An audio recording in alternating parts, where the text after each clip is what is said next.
आज की कहानी का शीर्षक है चुड़ैल। हम लोग छुट्टियों में गांव घूमने गए थे।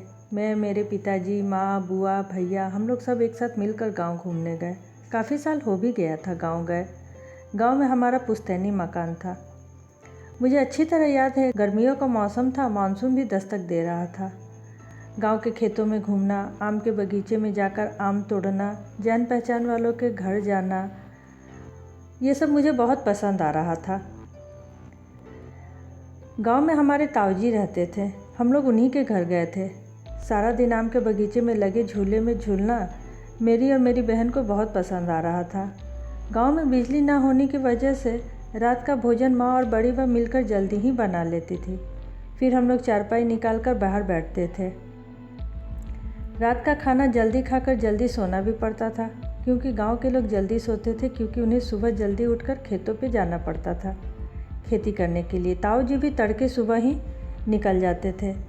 वैसे मेरे गांव के मकान में बिजली नहीं थी, लेकिन हर मुमकिन सुख सुविधा थी। हम लोग कुछ दिन ज़्यादा ही रुक गए। गांव में ताऊ जी ने एक मिल भी लगाया हुआ था, जिसमें से सरसों से तेल निकालने का काम होता था।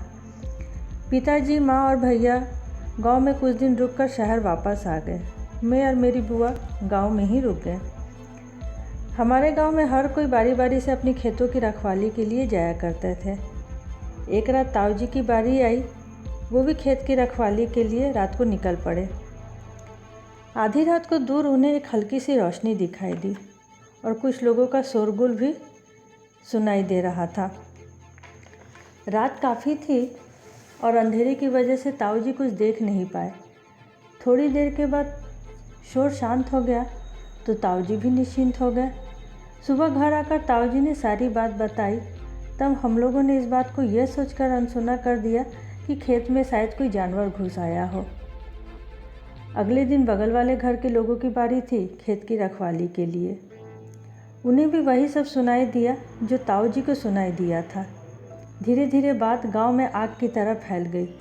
औरतों के बीच भी ये चर्चा का विषय बन गया। औरतें तालाब और कुएं पर अकेले नहीं जाया करती थी। लोग भी अब ज़्यादा रात तक घर के बाहर नहीं बैठते थे। वे अकेले निकलने में अब हिचकिचाते थे।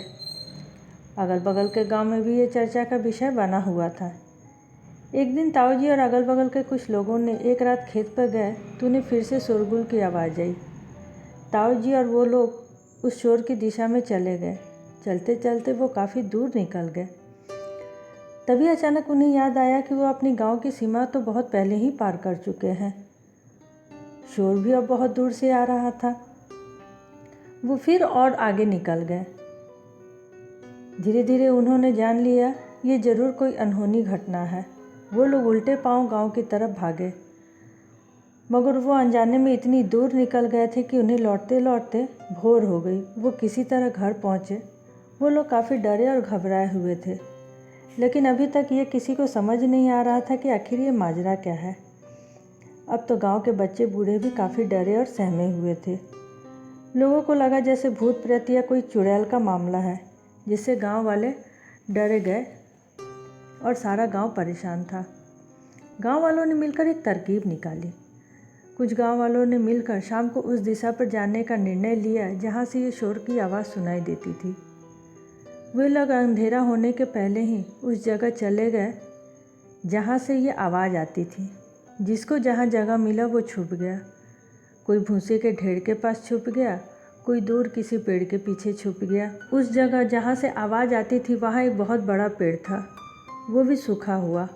उस पर किसी मौसम में भी पत्ते नहीं आते थे। उस पेड़ के बारे में ताऊ जी बताया करते थे कि वो पेड़ चुड़ैल का पेड़ है, जिसे चुड़ैल ला करके रखी थी। वो पेड़ वहाँ रातों रात आया था। कहा जाता है कि चुड़ैल जादू टोना सीखने के बाद उन्हें सिद्धि करती हैं। उन्हें सिद्धि करने के लिए किसी पेड़ की ज़रूरत होती है जिस पर वो अपना जादू टोना सिद्ध कर सके। उस पेड़ को रातों रात वो एक स्थान से दूसरे स्थान ले जा रही थी। तभी सुबह हो गई और उस चुड़ैल ने उस पेड़ को वहीं छोड़ दिया। अगल बगल के गांव वाले उस पेड़ के इर्द गिर्द भी नहीं घूमते थे। ये काफ़ी सालों पहले की बात थी। अब अंधेरा भी हो चला था। ताऊ जी और बाकी लोग हाथ लगाए बैठे हुए थे। काफ़ी देर बैठने के बाद उन्हें उस पेड़ के पास कुछ फुसफुसाहट की आवाज़ आई। कुछ लड़के उस पेड़ के पास लालटेन जलाकर गड्ढा खोद रहे थे और उनके पास 2-4 पोटली भी थी। तभी गांव वालों ने उन्हें धर दबोचा। गांव वालों के डांटने और फटकारने के बाद पता चला कि वे लोग वहीं किसी अगल बगल के गांव के थे जो चोरी का माल वहां छुपाने आया करते थे। और वो पेड़ तो पहले से था ही चुड़ैल का पेड़। तब उन लोगों ने सोचा कि क्यों ना पहले वाली दहशत फिर से गांव में कायम कर दी जाए ताकि उनकी चोरी का माल बचा रहे। इसलिए रोज़ रात को लालटेन जलाकर वो शोरगुल करते और इस तरह का माहौल बनाते जैसे कोई भूत प्रेत हो।